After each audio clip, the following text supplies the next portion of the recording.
लेकिन आसन का क्या, उसका लॉजिक क्या है, उसका उसका विज्ञान क्या है? तो वैसे तो अलग-अलग, अभी आज तो आधुनिक दुनिया है, तो आधुनिक दुनिया में तो बहुत अलग-अलग टाइप के एक्सरसाइजेस हैं दुनिया में।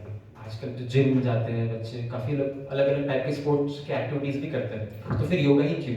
और ऐसा क्यों बोलते हैं हम लोग कि योगा से ही होगा? क्योंकि हमारे शरीर में ना 2 प्रकार के मांसपेशियाँ हैं। एक मांसपेशियों से हम लोग क्या, एक एक ग्रुप से हम लोग क्या करें, जैसे कि बहुत ज़ोर से आपको भागना हो, बहुत ज़ोर से भागना हो, बहुत भारी चीज़ उठाना हो, तो उसको साइंस के हिसाब से उसको फास्ट ट्विच मसल बोलते हैं, जिससे कि हम लोग बहुत ज़्यादा ताकत से कुछ काम कर सकते हैं।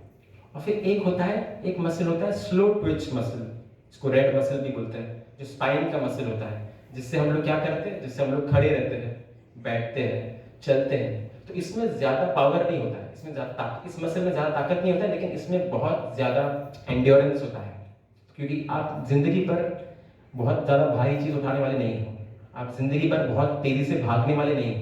तो मैक्सिमम चीज़ आप क्या करने वाले हो जिंदगी भर? जिंदगी भर आप मैक्सिमम चीज़ खड़े रहोगे, बैठे रहोगे या फिर चलोगे। तो that is the main movement wise और लिविंग वाइज हम जीते हैं तो उन मसल्स को ज़्यादा एक्टिवेट करते हैं, जो जिसको स्लो ट्विच मसल्स बोलते हैं, जो जो ज़्यादा पावर जनरेट नहीं करता, लेकिन जो हमको बहुत देर तक खड़े रहने के लिए मदद करता है और फिर बहुत देर तक बैठ सकते हैं। तो वो मसल्स हम योगा से स्ट्रॉन्ग करते हैं।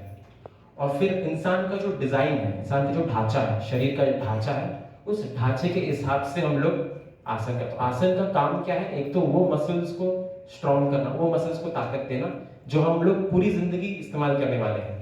हम कोई भारी चीज पूरी जिंदगी उठाने वाले नहीं है। तो वो तो हम लोग जिम में जाते हैं या दूसरा कोई कसरत करते हैं तो उसमें वो मसल यूज होता है। लेकिन जो योगा में मसल हम लोग एक्टिवेट करते हैं वो मसल है जिसके वजह से, जिसके बल पर हम खड़े रह पाते हैं, बैठ पाते हैं, चल पाते हैं। और यही चीज हम लोग पूरी जिंदगी करने वाले हैं ज्यादा से ज्यादा। तो इसके लिए ये बहुत ही जरूरी है कि हम वो मसल्स को स्ट्रॉन्ग करें। वो मसल स्ट्रॉन्ग रहेगा तो आप अच्छे से जिंदगी जी सकते हैं। तो उसके लिए शारीरिक स्तर पे ये इसका इंपॉर्टेंस है कि हम लोग वो मसल को स्ट्रॉन्ग करें। तो और दूसरा चीज क्या है, हमारा जो डिजाइन है, अगर आप देखोगे तो दूसरे जानवरों के हिसाब से हमारा 2 पैरों पे चलने वाला डिजाइन है। ठीक है, हम 2 पैरों पे चलते, दूसरे जानवर लोग 4 पैरों पे चलते हैं। तो क्या होता है, गुरुत्वाकर्षण।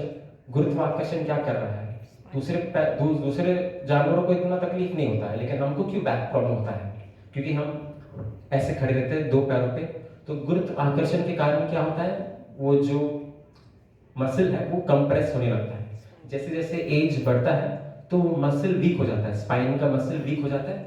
मसल वीक होता है तो वो स्पाइन कंप्रेस होने लगता है। तो जितना भी है, आपने सुना होगा, योगा का जो मेन पर्पस है कि रीढ़ की हड्डी और उसके इर्द गिर्द जितने भी मांसपेशियां हैं उनको हम लोग को मजबूत करना है, ताकि वो जैसे जैसे हमारा एज बढ़ता है, उम्र बढ़ती है, तो वो कमजोर होके वो स्पाइन को कंप्रेस ना करे। वो स्पाइन को कंप्रेस होता है तब जाके वो पीठ में दर्द होता है, घुटने में दर्द होता है।